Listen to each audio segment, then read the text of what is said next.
So after an early international break, the Premier League is back this weekend with Game Week 4. So let's have a look at 5 matches that I'm going to be looking out for this weekend. As usual, guys, it's a 10-match schedule from Saturday to Sunday this weekend in the Premier League. So which 5 games am I going to be keeping an eye out for? Well, I'll start with the early kickoff. Southampton against Manchester United. Southampton having a very tough start to the Premier League season since getting promoted.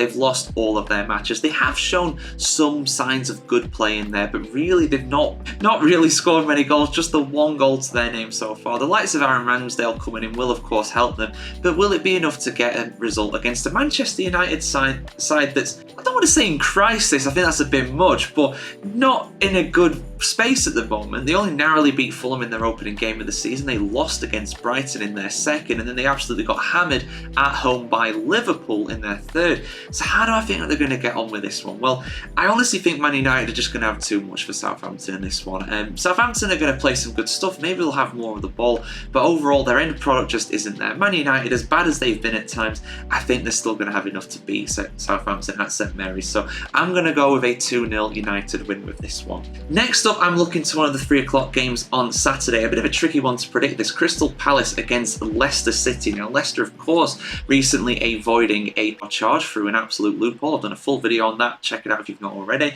Crystal Palace come into this one on the same amount of points as Leicester, just 1. The 1 draw to their name, same as Leicester with 2 losses. Palace have been unlucky at times, particularly against Brentford, and they got a good point against Chelsea in their previous match day. Leicester's point against Spurs in their opening day is still their only one. So how do I think this is going to shape out? Well, I think it'll be a tight game. It's going to be a typical, I don't want to say it's a relegation 6 points, but you look at where they are in the table, both of them desperately need a win, and I think Palace are going to get it. I'm going to go with a 2-1 victory for the Eagles in this game. Next up, we've got Aston Villa against Everton, the late game on Saturday.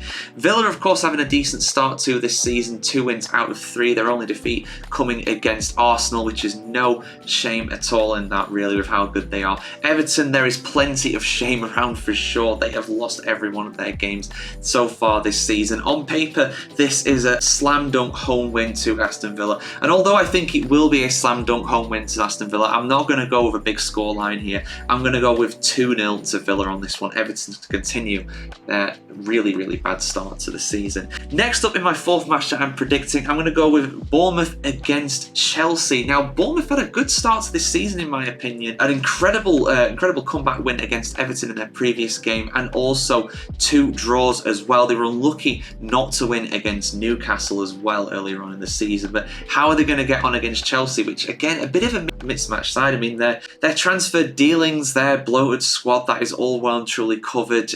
Disappointing draw against Palace in the previous match day too. They are such a hard side to predict, and to be honest, I'm going to go bold. I'm going to go bold with this. I am going to go with Bournemouth to win this 2-1. Favourite scoreline. Let's see how we get on with that. I don't think it's particularly likely, but I just got a funny feeling. Chelsea are in a mess at the moment. They are such a disjointed squad. Bournemouth, that momentum from Everton, well, that will really help them. And of course, they are undefeated this season so far, something that Chelsea are not, albeit that was against Man City, who are also pretty good. So yeah, last game I'm going to highlight though, Sunday 2 p.m. kickoff, of course, it's the North London derby. Tottenham Hotspur against Arsenal at the Tottenham Hotspur Stadium. Who is going to come out on top in this one? Well, Arsenal have definitely had the better start to the season and would have a perfect record had it not been for that incredibly controversial sending off of Declan Rice in the previous match day. Spurs, meanwhile, a disappointing draw against Leicester on their opening day, and a narrow disappointing loss against Newcastle in the previous match day.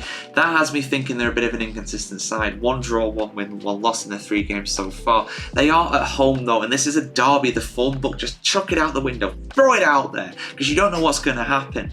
But I've got to back Arsenal with this one. I have to back Arsenal. I'm pretty sure Arsenal won this fixture as well at the new White Hart Lane as well last season, and relatively comfortably in the end too. I could be wrong with that. I remember them being really good in the early stages and Spurs coming back a bit in that one. But yeah, I'm gonna go with the Gunners. I'm gonna go with the Gunners to win this. Let's say favourite scoreline 2-1. Another 2-1. I have to put a couple 2-1s in there. You know how this is on this show, guys. But yeah, those are my 5 matches and my 5 predictions for 5 games this Premier League match day 4, not 5, 4. What do you think about these games? What are your predictions for them? And of course, which games are you looking out for this weekend? Let us know in the comments below. And of course, keep it subscribed, comment, follow, like, share, all that good stuff here on the footballchronicle.com to see much more video content just like this.